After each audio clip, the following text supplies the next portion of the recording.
Hey everyone! Welcome to my channel, your go-to spot for automotive DIY tips and tricks. Today, we're tackling a common issue resetting the tire pressure sensor light on a Toyota Yaris. If that pesky light just won't turn off, don't worry, we've got you covered.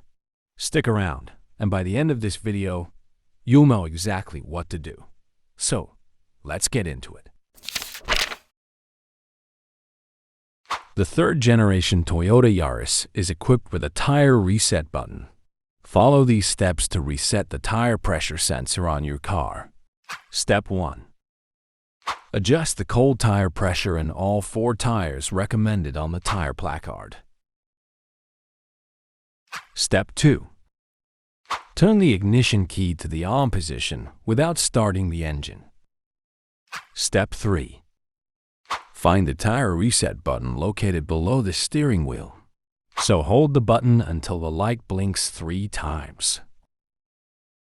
After that, you'll wait several minutes for the system to record each tire's pressure, and you're done.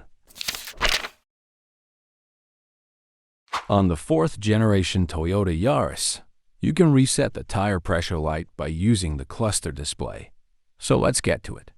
Step 1. Adjust the cold tire pressure in all 4 tires recommended on the tire placard.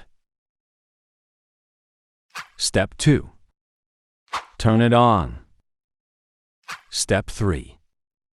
Use the navigation button and go to the gear icon on the left tab menu. Step 4.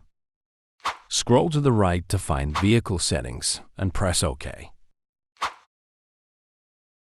Step 5.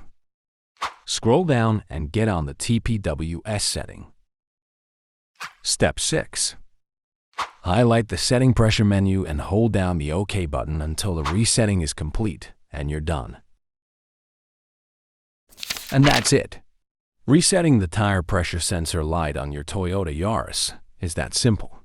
If you found this guide helpful, be sure to give this video a thumbs up and subscribe for more automotive DIY content. Have questions or video suggestions? Drop them in the comments below. Thanks for watching, and see you next time.